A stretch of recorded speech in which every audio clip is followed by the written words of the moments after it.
절차는 물론 보호되어야 할 기본권마저 무시된 상가 개발. 그 대표적인 사례가 바로 2009년 대형 화재 사건으로 번진 용산 참사였다는 얘기인데요. 그 현장이 바로 한강로 2가 남일당 건물이었습니다.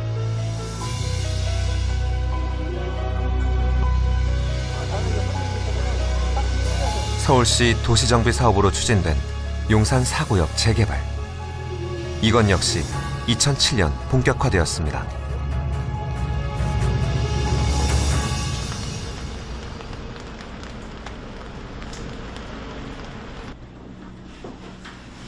그곳 2층에서 아버지와 호프집을 운영하던 이충현 씨. 그는 그 현장에서 아버지를 잃었고 4년의 감옥살이를 해야 했죠. 거기가 그 상권이 꽤 좋았어요. 왜 그러냐면 이제 주변에 큰 빌딩이 있었고 거기 이제 회사원들이 많으셔가지고 그 회사원들 상대로 이제 장사를 하던 상권이 유지되던 곳이었는데 장사나 상권이나 이런 것들이 뭐 안정적으로 유지되던 그런 곳이었어요. 아무리 되짚어봐도 모든 절차가 무시된 철거 과정은 이해가 되질 않습니다. 보통 재개발 지역에서 한 3, 4년 걸리는 것이 2년도 안 걸렸어요. 그러니까 한 3배 정도 빠른 속도로 막 정광석화처럼 막 밀어붙였거든요. 저희가 관할 경찰서나 관할 지자체나 이렇게 저희가 그런 수십 년 동안 이 지역에서 상권을 유지하고 살던 세입자들인데 이렇게 대화 없이 강제로 철거가 이루어지고 이렇게 개발이 진행되고 있다. 저희한테 관심을 가져주는 이 곳은 한 군데도 없었어요. 그냥 휴업 손실보상이라고 그래서 한 3개월치 정도의 그 영업 수익을 주는 정도에 불과한 거예요. 그러니까 그 금액이라는 게 당시 이렇게 따져보면 뭐 한 1,000원에서 2,000만 원 정도 사이였던 것 같아요. 그러니까는 자기들이 온 거길 다 투자해서 만들어놓은 생활 기반 생존권을 빼앗기게 된 건데 그것을 보상받을 방법이 없던 거죠. 협상을 하기보다는 이제 빨리 개발을 하고 싶었던 시행사에서는 그 철거 용역업체를 통해서 불법행위가 자행됐어요. 이 입에도 담기 어려운 모욕적인 말이나 욕 같은 거 빨간 페인트로 벽이나 문 같은 데 적어놓고 뭐 죽은 쥐, 뭐 피 떨어져 있는 거 이렇게 눈앞에 갖다 놓고 심지어는 뭐 폭행도 하고. 김재호 씨의 만화에도 철거 용역업체 사람들의 무시무시한 위협이 생생하게 담겨 있습니다. 혼자 다니는 건 무서워서 다닐 수가 없고요. 둘러쳐가지고 이제 막 몸을 때리는데요. 이렇게 바로 때려보면 상처가 나니까 상처 안 나게 이 몸을 밀고 때리고 막 야 이거 이러다가 여기서 맞아 죽는 거 아닌가. 아주 절박함이 있었죠. 그때는 뭐 어떻게 막 안경이고 뭐 다 내버리고 옷도 다 벗어내버리고 도망갈 정도니까. 그다음부터 꼭 짝지어 다녔죠. 재개발 사업이 결정되면 얼마나 빠른 시기에 이 사업을 추진하느냐가 개발 이익과 직결되기 때문에 사업 시행자들의 경우는 결정되면 뭐 협의나 보상을 통해서 그것을 할 이유가 없는 것이죠. 3개월치 영업 보상만 하면 협의하거나 타협할 필요 없이 그냥 사업을 집행하면 되는 것이고.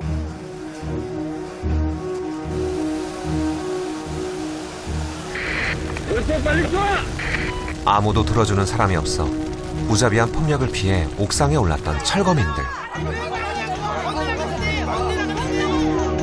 그러나 단 하루 만에 경찰 특공대가 투입되고 진압이 이루어졌던 겁니다.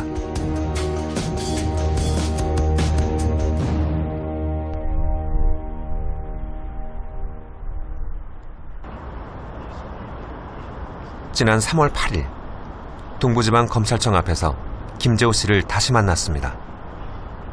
검찰 쪽에서 옛날에 그 조사할 때는 이제 외부상으로 내부를 전혀 모르는 상태에서 이제 다 조사를 했고, 그래서 혹시 그때 그 사고 현장에 있었던 사람들이 또 다른 또 얘기가 있지 않을까 해서 그런 느낌이 들어요.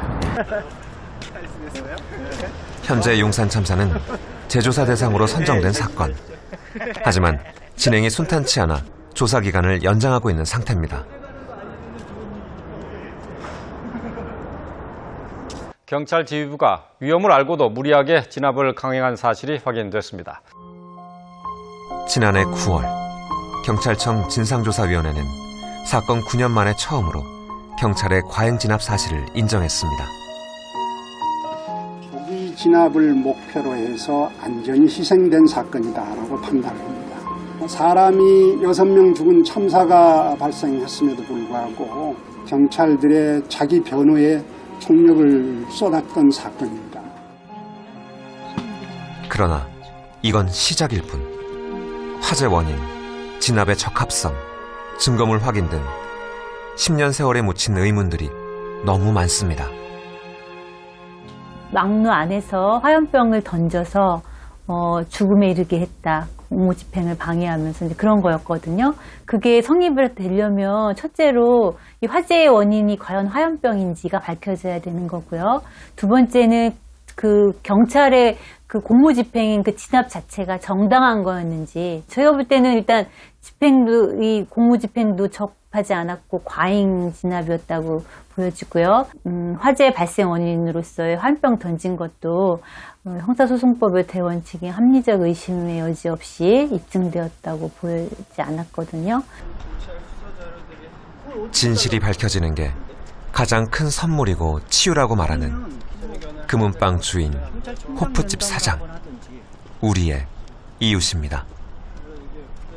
참사라는 사건이 정말 책임이 전 단일할 수는 없다고 봐요. 여기 뭐 철거민들이라고 아무런 책임이 없다, 저희 그렇게 주장하는 건 아니거든요. 철거민도 철거민들이 져야 될 책임들이 있죠. 그런데 지금은 철거민에게만 책임을 지운 거고 철거민에게만 과도한 책임을 지운 거죠. 돌아가신 철거민 5분도 돌아가신 분들은 계시지만 그 돌아가시게 만든 사람들의 처벌은 아직까지도 이루어지지 않고 있고요.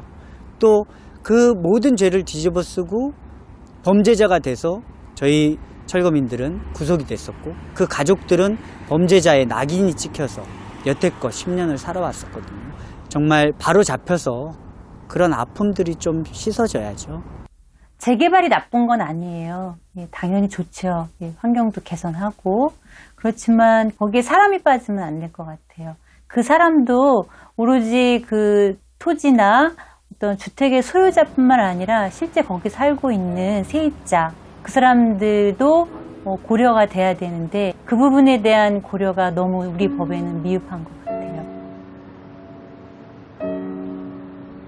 발전을 하되 더불어 같이 그것을 누릴 수 있는 방향으로 제도나 법제가 잘 마련되어야 될 것 같아요.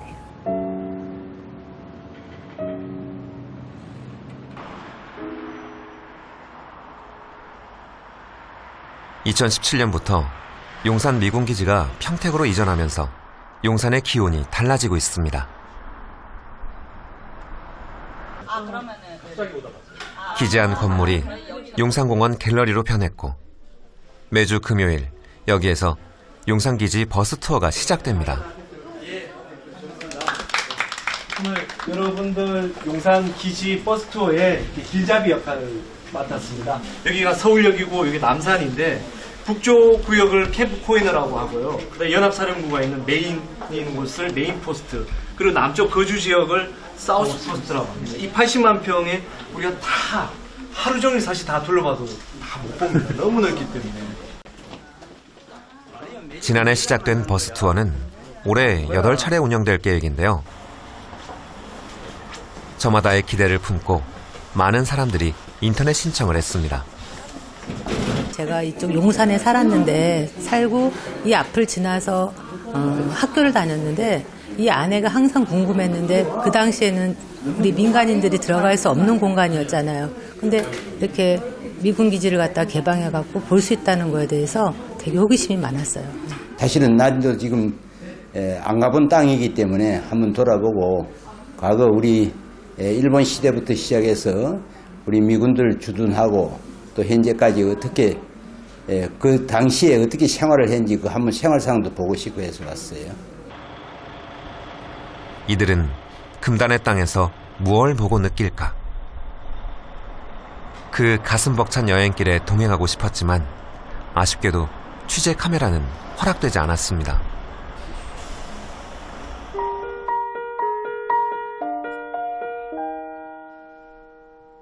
일러스트를 그리는 이장희 작가는 도시의 숨은 공간 그리기가 전공인데요.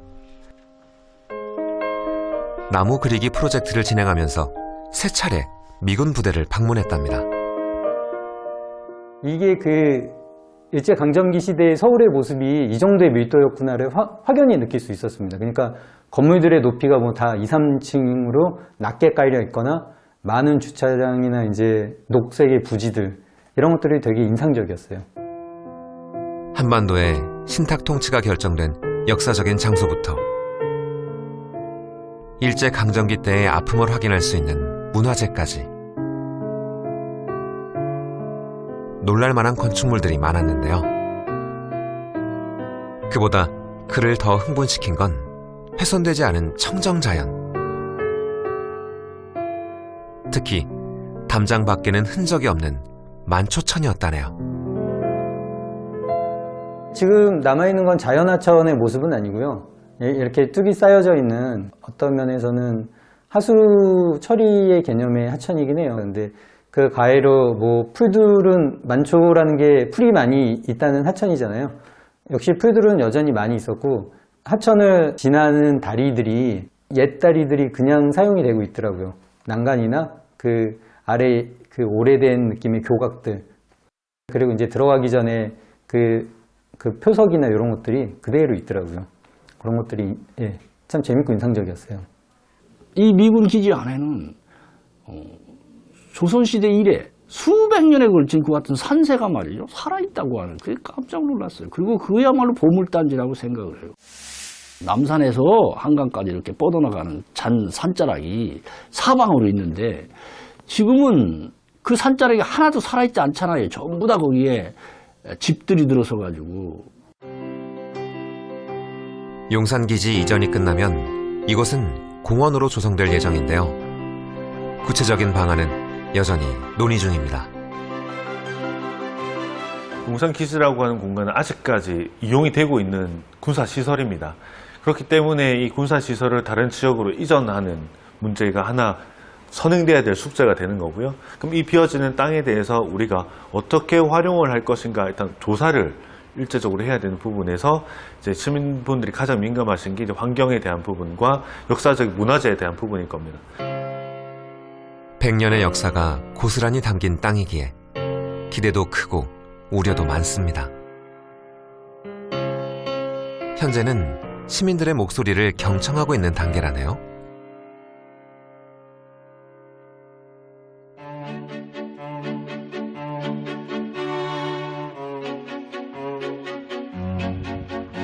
벌써 27년이나 되었네요. 1992년 미군 골프장으로 쓰이던 곳을 반환받아 용산 가족공원을 조성했습니다.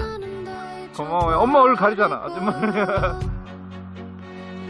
이 공원과는 비교도 되지 않을 거대한 땅이 열리게 되는 거죠. 용산의 문제는 결국 한국 역사 전체의 문제이고 동시에 우리의 삶의 앞으로의 과정 혹은 우리가 앞으로 어떻게 살 것인가 하는 문제와 결부되어 있다고 생각합니다. 용산의 미래, 용산의 의미에 대해서 함께 생각해 보는 것은 사회적으로 혹은 개인의 삶에서 굉장히 중요한 의미가 있다는 생각을 하게 됩니다.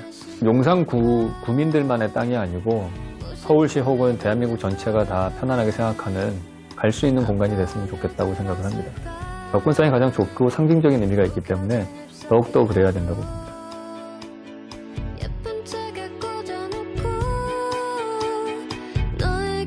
아픔이 가득한 땅.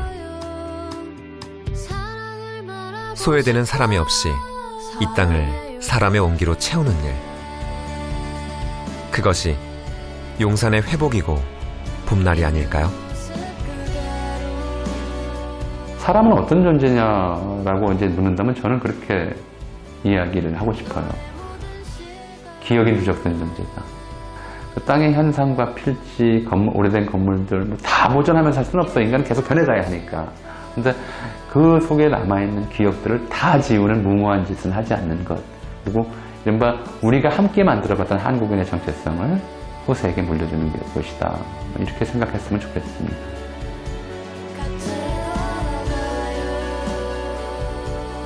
땅은 또 다른 역사책입니다. 100년 후 뒤돌아보아도 부끄럽지 않을 선택을 고민해야 할 때, 과거가 될 오늘이 미래에게 전해줄 소중한 유산. 이 도시의 미래를 여는 열쇠가 지금 우리 손에 있습니다.